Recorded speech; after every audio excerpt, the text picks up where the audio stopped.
Oke, itu betul. Nah, tapi coba kembali ke contoh.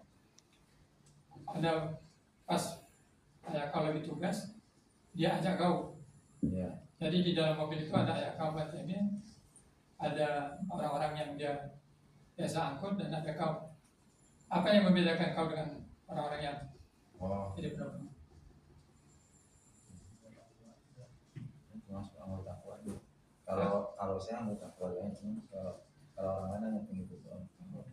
Nah, jadi karena kau anggota keluarganya dalam hal penggunaan mobil itu, kau diberi otoritas. Nah, itu. Jadi kalau kita anak, yang paling membedakan dengan pengikut adalah otoritas. Status itu membuat kita punya otoritas, membuat kita jadi pemilik, membuat kita jadi pewaris. Nah, inilah yang terjadi bagi orang percaya, bagi Tuhan. Nah, jadi kalau kita hubungkan dengan melayani bos dengan melayani Allah, ayah, mana lebih berat? Mana lebih berat? Melayani bos di kantor daripada melayani ayah di rumah? Bos. Ayah, kenapa? Kalau bos kita nggak suka tinggal keluar. Kalau ayah kita nggak bisa berpindah. Posisinya bos adalah ayah. Gimana dong?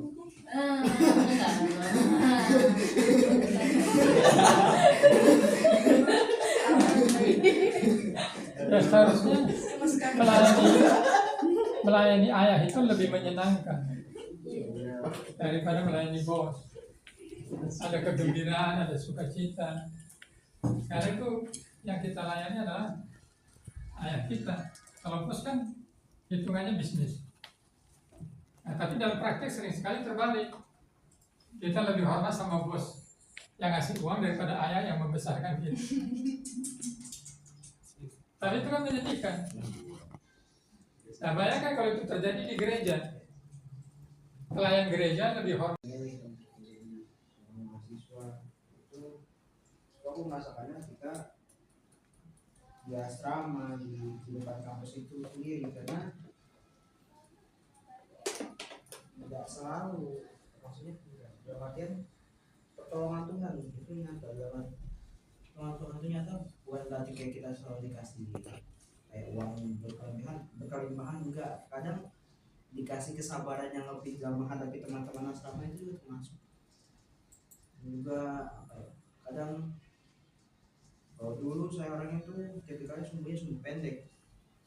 Sebenarnya sumbu pendek tuh ada orang kayak di tempat kerja dulu yang membuat saya nggak sesuai sama ini saya pasti langsung berusaha untuk membuat dia keluar dari tempat pekerjaan itu saya. Tapi kalau di asrama saya dibentuk kayak harus lebih memahami, lebih menerima, apalagi dengan orang-orang yang beda secara usia, secara pola pikir, kan itu sih. Jadi kayak Tuhan ya lebih diberikan kesabaran dan penyertaan juga. Kadang ada aja yang Tuhan lakukan untuk hidup saya yang saya nggak pikirnya ternyata kok bisa. Terus seringnya kayak gitu sih, selalu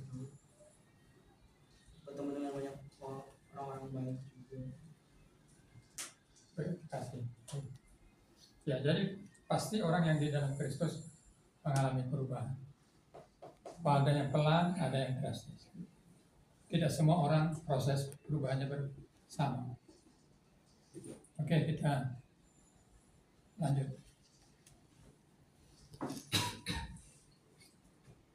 Jati diri yang kedua adalah anak Allah.